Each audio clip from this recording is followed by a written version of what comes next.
Just a few words about myself. I work with an organization called Eliberare. We work in the area of prevention and advocacy in Romania specifically. We're not going to talk only about Romania, but a lot of the examples are going to come from that specific area. Now, if you all are working in Eastern Europe or in Central Europe, then you're going to find a lot of similarities. However, a lot of the statistics come from source countries. If you are in a destination country, then we're going to see how we're going to approach that. At the same time, it's probably going to be a one-on-one discussion after the presentation. My next slide is your cue to leave. in case you guys are here and are expecting some other things, I think it should be very fair for me to just let you know from the beginning that whenever I did the outline, I was really, really excited. So I put a lot of stuff on there. And now I just realized, after we heard the 355 warning, that through a lot of these things, we're just going to fly. And I apologize about that. I know that it would have been better to just go in more depth. But at the same time, just gauging from the people who are here, I think it's good to cover the basics as well as discuss some deeper things. Yeah. With that being said, I'm thinking of all my disclosures now. We are going to cover a part of human trafficking in the Bible. We're going to look in the Old Testament and in the New Testament. We will not be reading the biblical texts from there because they're long and they would take a really long time. Some of you may disagree with some of these things. We're going to have a question and answer section. But in case that is not enough, again, I will gladly just answer any questions after.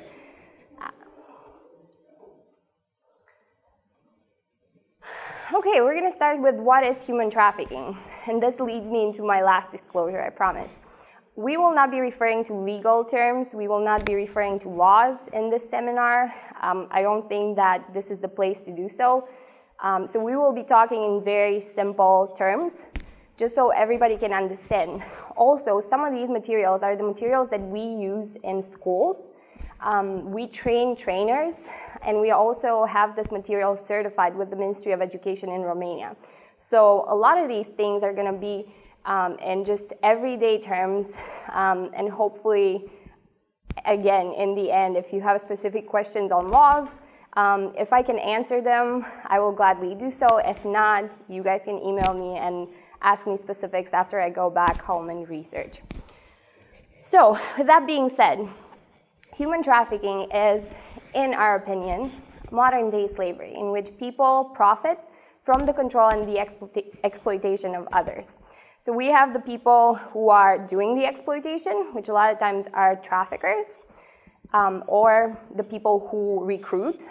These are the two categories. Then, of course, there are other people who transport, but these would be the legal details that we do not have time to go into right now. And then we have the victims. And we're going to be talking about both those categories. But one thing that is important to understand is that the control part, we all have an idea of maybe how that happens. How many of you have seen Taken, just so I know my public? Okay, very rare scenario, yeah? The control.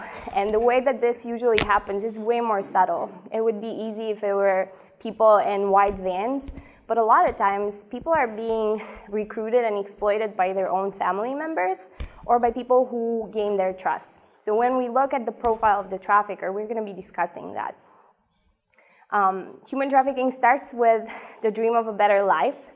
So we all desire a better life. And another thing that we will be looking at is the fact that a lot of times victims and traffickers come from the same background and from the same conditions.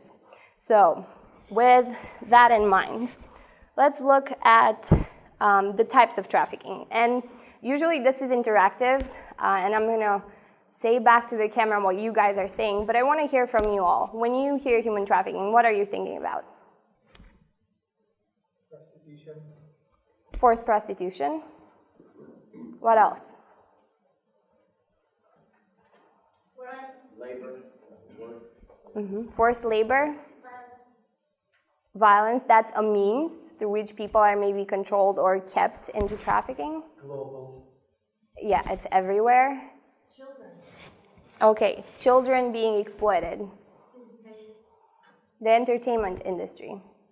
Okay, well, you guys know a lot already, so this is gonna be, it's gonna be easy. So one thing that we do, because we work with a lot of vulnerable populations, we do not have a lot of words in our slides. We have icons. So normally I would make you guess what those things are.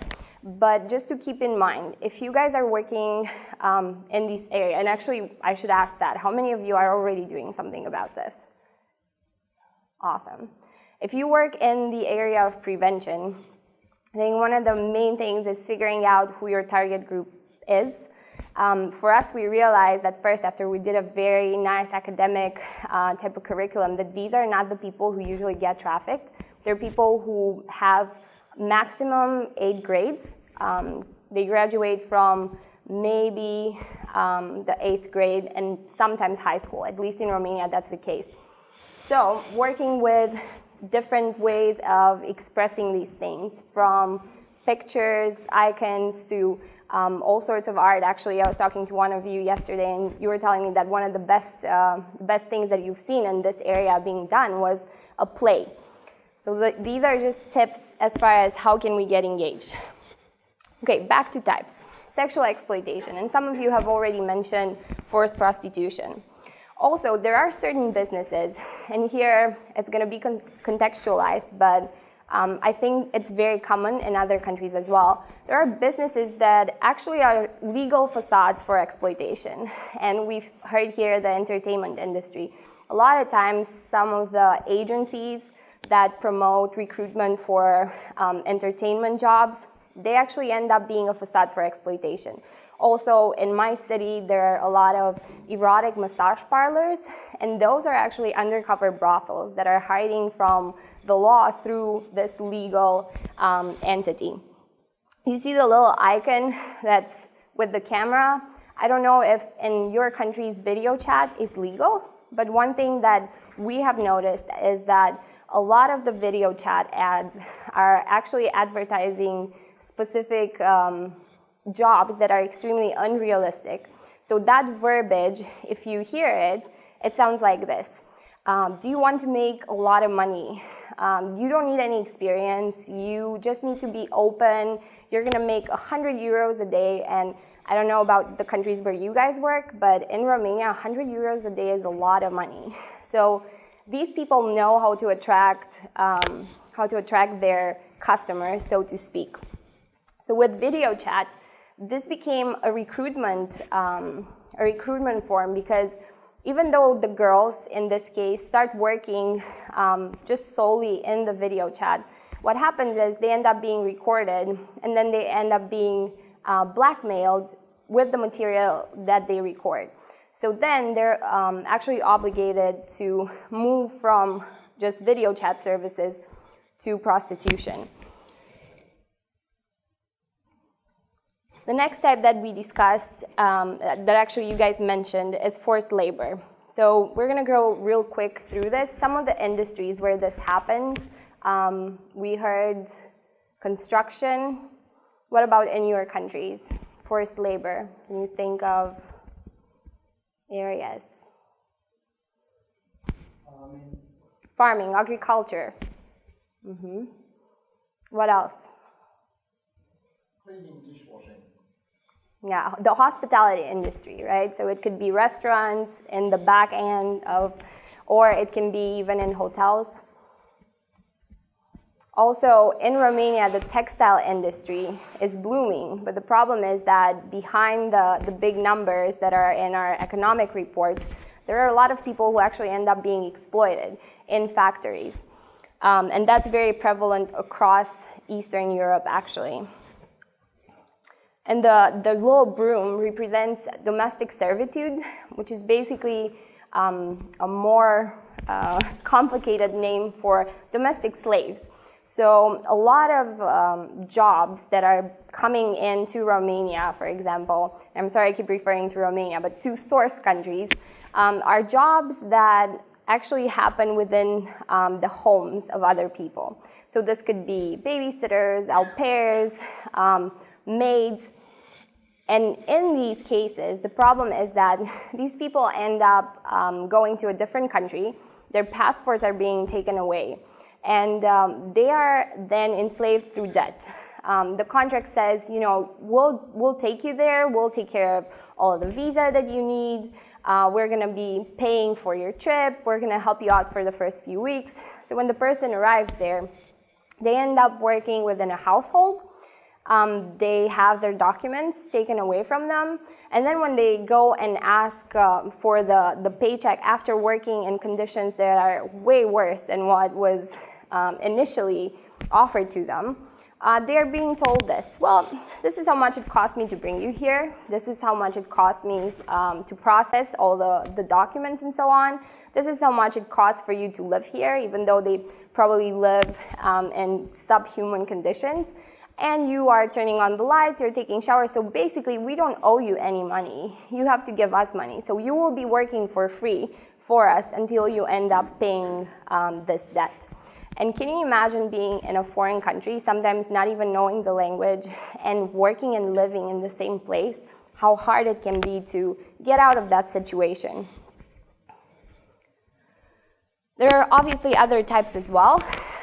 Forced begging is a big problem in Western countries. You probably see a lot of people when you go and visit major tourist attractions. There are people coming and begging. A lot of them come from Bulgaria, Romania, and Hungary. And we don't think about forced begging as a form of trafficking until we understand that actually the people who are begging don't end up keeping the money that they make. They actually need to give them to the people who are trafficking them. They have quotas most of the time, and they're being told, you know, if you don't bring this set amount of money, then you cannot come back. You will not have a place to stay at, or they're actually abused and there's violence, just like we've heard earlier. Organ trafficking is another form of human trafficking. It is not as common. Unfortunately, a lot of times what happens is these people might not survive. But this is also a form of human trafficking. Child soldiers, and we used to refer to this as happening maybe in Africa, but now with everything that is going on and with the refugee crisis, we have heard that a lot of the unaccompanied minors actually end up being used as child soldiers. Forced marriages, and then people who are forced to commit crimes. I'm going to give you an example of a very prolific trafficking ring. So there were a lot of people who were promised real jobs. They were told that they can go to a Western European country and work there. They were going to make a lot of money, and these jobs that they were promised were legitimate jobs. What happened when they got there, it was very similar to the story of debt bondage in the case of the domestic servitude, but they were actually forced to commit certain crimes. They were forced to steal from ATMs, they were forced to steal from shops, and what happens there is these people become criminals. Therefore, their traffickers know that they can threaten them with that. So they were being told, you know, if you try to escape or if you try to tell someone, you're actually a criminal, you will be going to jail. So in that way, it's even harder for them to A, understand that they're victims, and B, to know where to go to for help. Let's look at the magnitude of the problem. There is an organization called Free the Slaves, and they came out with a report and a ranking of countries. Now, when we look at statistics, you're going to see a lot of numbers that are being thrown out. We looked at the research, and it is solid. At the same time, this is organized crime. There is no way that we can count. Their number this past year was 35.4 million people. If you want a more conservative number, it would be the United Nations number, which approximates about 1.5 million people living in slavery right now. As far as Europe goes, the European Union has a report that is being put out every 3 years. It's called Eurostat. The last one came out in 2016. Unfortunately, they still only cover 2010, 2011, and 2012 as years. But they have a total of 30,000 victims that were reported by the countries that are in the European Union. So that is just a glimpse. There was another study made, just the failability of statistics, and I know I have some researchers in the room. You guys know that when it comes to approximations, there's a big error there. But in the case of human trafficking, a study shows that only 1 to 2% of people who are being caught in this actually end up being identified, and even less than that end up being rehabilitated. So clearly, it is a big issue. I mentioned traffickers and victims. So based on the same report, the Eurostat report, we see that most traffickers are male. They're in their mid-30s, and they're not very educated. Now, when we look at victims, what do we see? Most of them are female, but they have kind of the same educational background. The age is lower, and actually there are countries in which a lot of minors are being trafficked and exploited in commercial sexual exploitation. So obviously we look at human trafficking and we know that there are root causes that are spiritual, but at the same time, it's pretty obvious that there's also a gender problem, and it's a huge violation of human rights. So that we would be discussing root causes. And this is one of my favorite crowds to talk to. I was telling someone that this is not my usual crowd. Normally, I go and I either talk to people who work in policymaking who have no idea what this is, or I go and talk to teachers and trainers who then go and talk directly to beneficiaries or people who are vulnerable. Well, now I'm standing in front of you, and you all are already doing so much. The fact that you are here, it means that you're already involved in ministry. And if you were yesterday in the plenary session, you saw that basically one of the things that for me is so evident is that whoever deals with vulnerabilities or vulnerable populations is actually doing something about human trafficking. The root causes, maybe some of you would think that they're strictly money related. And this is a big business. I mean, ILO just came out with the last report as far as the money that's involved in human trafficking, and it's $150 billion. And again, these people don't pay taxes, so it's really hard to put an exact number, but that's a lot of money. So this has something to do with it. But the main reason why this happens, I believe, is much deeper. So from a spiritual perspective, we see that greed is there, and we see that lust is there, especially in the case of sexual exploitation. But when we look at the profile of victims, and also the profile of traffickers, we see specific things. So, for example, victims, they come in with prior trauma. Actually, women who end up in prostitution, and this is a whole debate right now. A lot of times when I speak in non-Christian environments, I'm reminded that some women might be there because they want to. It's very hard for me to believe that a little girl grows up saying that she wants to be a prostitute. It's very easy for me to see that a lot of these women, actually over 50% of them, they end up in prostitution after they have been abused as children. And they have been abused by people who were really close to them. They have been abused by people who they trusted and who were there, were supposed to protect them. And they didn't get anything in return. The age in which a girl actually enters in prostitution is actually lower and lower. We're talking about 12 to 14 years old.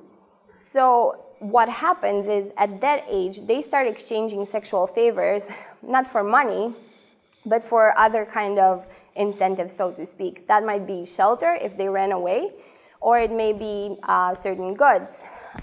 Might be the latest phone that they really wanted but can't afford. So when these women end up being given money, or somebody comes and says, hey, you could also make money out of this, For them, a lot of times, the way that they process this is taken away from me anyways, and I'm not getting anything in return. So if I get something from it, it happens anyways. So I strongly disagree that women choose to be in prostitution. I think they're pushed, if not by another person, they're pushed by their circumstances and by what has happened to them before. We have poverty or financial reasons for which these people end up being trafficked. We talk about lack of education. We've seen that most victims don't even graduate from 8th grade. We look at environments that are torn either by family situations or now by war and other type of political unrest. We look at racial, gender, and ethnic-based discrimination. I cannot highlight this enough. The fact that discrimination makes people vulnerable to things like this. And I don't know exactly what your background was, but very late in life, it took me almost 20 years to realize that the fact that I grew up with certain preconceived ideas about other people made me look at them as maybe less valuable. And we know that that's not correct because the Bible talks clearly that we are all made in the image and likeness of God. So looking at it as a factor that makes people vulnerable to exploitation really made me rethink how I even think about these things. We have the people or teenagers who run away or society considers throwaways. In some of your countries, you may have faced a lot of immigration. I know that in Romania, as soon as we ended up entering the European Union, a lot of kids actually were left with either neighbors or grandparents. We call them social orphans. These people, unfortunately, do not have the protection of their parents. So they end up doing things that, had they been brought up in a healthy family, that wouldn't have happened. Again, I know that a lot of you work with kids. You work with orphans, maybe. You work with these people who are extremely vulnerable. So through what you do, you are actually making them less vulnerable to trafficking. We have mental health issues, disabilities. Unfortunately, especially in the case of forced begging, a lot of the people who end up being exploited are people with either mental or physical disabilities or both. I'm not going to have time. I would have loved to hear from you about what you think in regards to the objectification of women and how that affects how we look at human trafficking. You've seen that the victims are women, and if you look at the actual statistics, it's not that, it's 55% women and 45% men. No, it's 80 to 90%, depending on the country. The difference is huge between women who are being exploited for commercial sexual exploitation and men. So there's definitely something there, and it should make us think about how we approach things that are placed in the media or in the advertising business. That not to say that men cannot be exploited, especially boys. In my country last year, there were 11% of the total of victims exploited in forced prostitution were actually boys. So that's also a big problem. And another problem is that there are not a lot of services for boys who come out of this. So that is very important to keep in mind. Recruitment methods. This also is linked to the characteristics of a trafficker. Part of the job that I have is creating resources.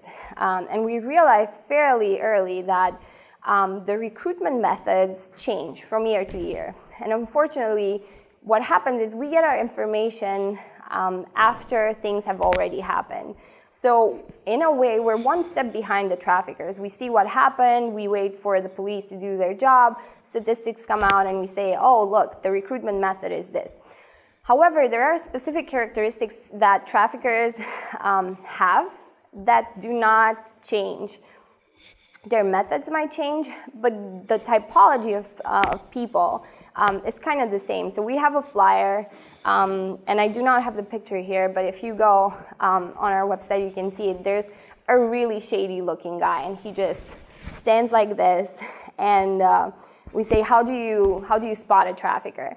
And basically, the arguments are they can be a man or a woman, and they're not shady, because if somebody who is not trustworthy comes to a person who is somewhat educated or who has a community and tells them, hey, don't you want a job, or don't you want to go and do an internship, chances are people are going to say no. But if, for example, my best friend comes to me and I live in poverty and I barely have something to eat every day, and she comes to me and she has all the nice clothes that she has just bought, and she has a brand new phone, and she has a nice purse, and I asked her, hey, how did you do that? And she says, wow, I met this guy and he's really great, he helped me find a job, and he can totally help you find a job as well. You have peer-to-peer recruitment, and that is much harder to spot, and it's also much harder to prevent.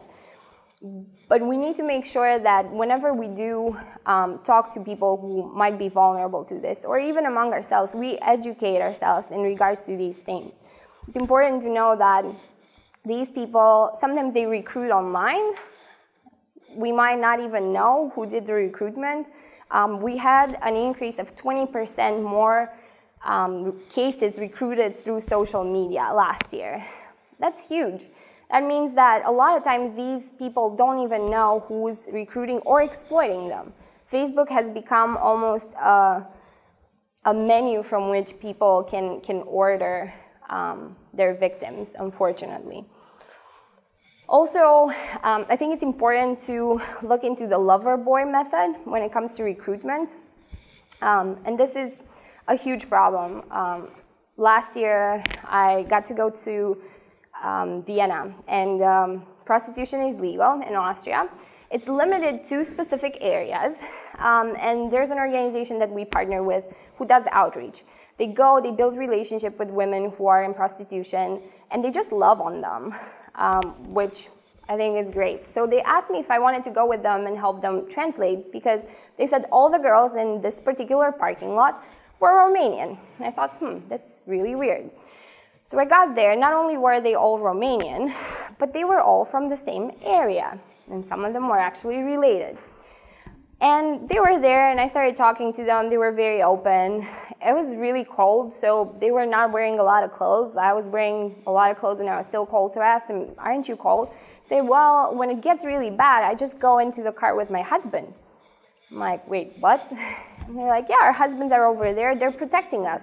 So these guys are married to these girls, and they took them to Austria, and they told them, you know, we need to build a house. We want to have kids at a particular time, or some of them maybe already have kids, and we cannot make ends meet. So how about we go to a country where prostitution is legal, you work for a few years, and then we come back, and remember I told you the dream of a better life, whatever their dream is, you fill in the dots. We will do this, we will build a house. There was a girl who was working for her wedding dress. They did not have money to buy her wedding dress. In this case, there is a clear relationship. There is a clear relation of exploitation there. The problem is that these girls are either married or they really love these people and they trust them. So when I go in and I tell them, have you thought about the fact that you're actually not keeping the money? One of them was showing me the ring that he had bought her, and I was thinking, you worked for that. That's your money. He's not giving you gifts. You are actually giving him a lot of money, and he's taking advantage of this. And they do not realize that. So speaking of taken, how is this? It's a love story. The dream of a better life for some of these women is to finally have someone who loves them and finally have someone who puts value on them. So it is very subtle. Other recruitment methods, specifically in Eastern Europe, job offers. People want to work, and unfortunately, they don't have a place to do so. That's why it's so important that we have opportunities for them. We need to give them choices, because if we just go in and tell them, this is human trafficking, don't get trafficked, we're not solving their problems. Some of them are there because they don't have another option. And unfortunately, our lessons or our workshops are not going to put food on their table. So it's so important to think of prevention in a holistic way. So are there entrepreneurs in the communities where we are at? Can we talk to them about maybe hiring vulnerable people? Can we talk about training or internship programs with big companies in order to benefit victims of human trafficking, actually in this case, survivors? Do you have any questions as far as recruitment methods? I'm trying to fly through this, so. Okay, and we're gonna move on. Bible and human trafficking. Does the Bible talk about human trafficking? Yes. Yes, it does. It talks about slavery at first in the Old Testament. Actually, God has provisions about slavery. And then in the New Testament, Paul again addresses slaves and addresses masters of slaves. And I was torn about that because a lot of my friends who are non-Christians, they would say, okay, you say you're a Christian, you work in this, but how can you do that since your God was okay with slavery? And obviously, if we just look at the Bible from a shallow perspective, or we're just trying to pick certain things, then yes, that is true. But let's see what exactly happens here. And I have some examples, but I want us to look at the Old Testament first. So in the Old Testament, slavery was actually voluntary. And not only was it voluntary, but the life of a slave was equal to the life of his master. Very early on, when God created men and women, he talks about them being created in the likeness and in the image of God, which means that everyone has the same status. So it's interesting looking at the laws of the Israelite people and the laws of other populations around, and see how basically the provisions that God gives for slavery are actually in order to protect the marginalized and the poor. If somebody would end up in a situation where they did not have something to eat, or for some reason they would be homeless, or something else would happen, they would be able to choose to go into slavery, which means that they had a place to stay, they had food to eat, and their masters were not allowed to harm the slaves. You all know that it's very clearly specified that if the slave was actually hurt, then they would actually go free with money and enough resources from their master to start a new life and to be able to continue. So looking at slavery from that perspective, the perspective of provisions in order to protect people who ended up in a difficult situation, I think it's very different than what other codes from the Near Eastern people talked about. Also, every 7 years, the slaves were released. And every 50 years, they would actually get back their land or whatever possessions they had before. They were definitely treated as human beings, and again, no abuse was allowed. There are other provisions that talk about what if somebody wants to stay with their master, and we've seen cases in which people chose to stay longer, to get a second wife, for example. But in every case, there are clear provisions, and these people have the option of going out or have the opportunity to work themselves out of that. Now, in the New Testament, Paul talks about specific things. He actually condemns slave traders, and there's a list of a lot of people doing a lot of bad things, and slave traders are in there. Also, he talks about giving full dignity and equal spiritual status. I think we all know the verse where he talks about the fact that there is no longer a master and a slave, man or woman, Jew or Gentile. So he puts a clear sign. And also he encourages slaves towards regaining their freedom. Now there are critics that say, well, why did he not talk about abolishing the slave trade, right? Actually, he makes the slave trade somewhat irrelevant because what he does is he pushes people towards fellowship. The way that you look at your slave is like your brother or your sister, and that is how you're going to be treating them. In the church history, we see that actually the church abolished slavery twice so far. The first Christians, they started actually working with a lot of vulnerable populations and categories, including slaves. So it became irrelevant through this law of fellowship. And then obviously, we know about the movement that abolished it legally as well. I think a lot of us look up to William Wilberforce and the whole movement, Abraham Lincoln, people who basically made strides in order to protect these people based on what their beliefs were. Some examples, and I look forward to hearing from you on these. After doing this presentation in my office, some of my colleagues said, we're never going to be able to read the Bible the same way again. What about Sarai or Sarah? What happened to her?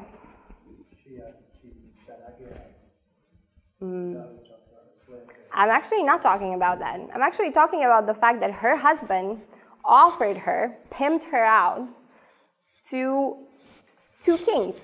Yeah, not once, twice. God intervened, but that doesn't change the fact that she was basically offered. Speaking of the ancestors of the lover boy technique, that happened. God intervened, and actually he made something good out of it. But that is a scenario that also happens in our days. What about, come on. What about Joseph? Who sold Joseph? His brothers. And what happened afterwards? He was bought and sold. Well, he was bought, sold by his brothers, bought by people who ended up forcing him to work. He was in forced labor. Again, God redeemed his story. And we have the wonderful verse that talks about whatever meant for evil, God used it for good. But that does not change the fact that that was his situation. Now, I'm really nervous about this one. So, Esther. So we look at Esther, and the story is very glamorized, right? So it's the bad wife who did not want to come and basically parade herself in front of the king's friends. We're all male, by the way. She says, no, I'm not going to do that. She's being sent away. So the king's like, well, that's fine, because I'm going to get all these girls, take them away from their family for 1 year. They're not going to be able to see their family. They need to give up their identity and their culture. And I'm going to train them in being my future wife or future wives. Esther was one of them. And it so happens that in her case, actually, she ended up being in that marriage. And we know that her destiny and her story ends up changing the course of history. But that is just another example in which God used someone who, despite of the circumstances, or in spite of the circumstances. Sorry, English is not my first language, in case you didn't notice that. Okay.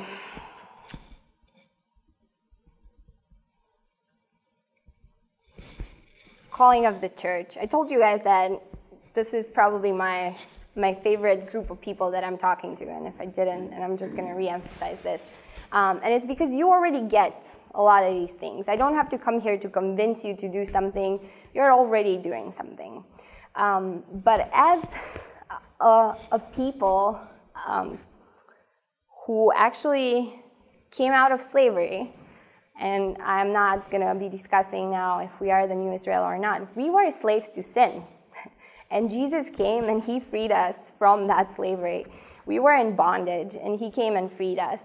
I think it's part of our DNA and part of our calling to join him in doing the same for others.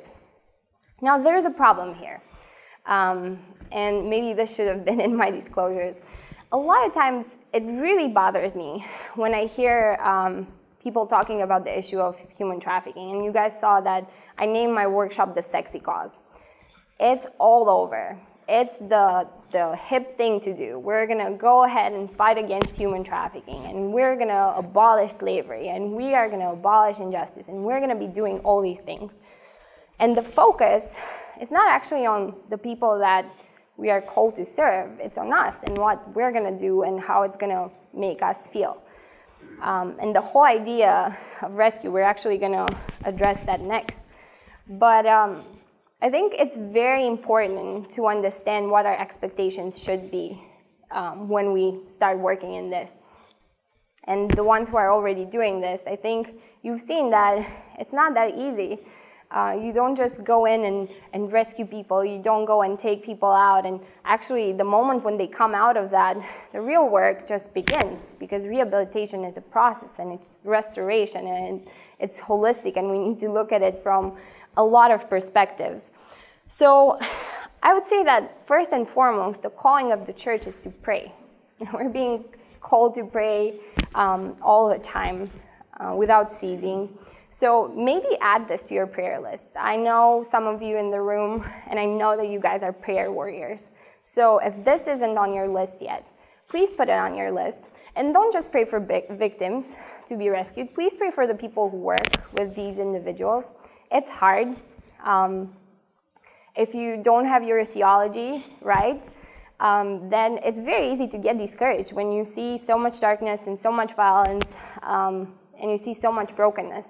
So it's really important to know that God is who he really says he is, that there is hope in Christ, that he is love, that he is good. So with that in mind, I think it's important to also pray for the traffickers. So the people who end up enslaving these vulnerable people. Do we believe that God can change anyone? He's used a lot of people along the history. We've seen some of those examples, right? I think that a turning of the heart for these people would actually prevent trafficking a lot faster than what we're trying to do on the victim side. And we've seen that a lot of the traffickers come from the same vulnerable background as the victims. So maybe focusing on that as well. We're also called to protect.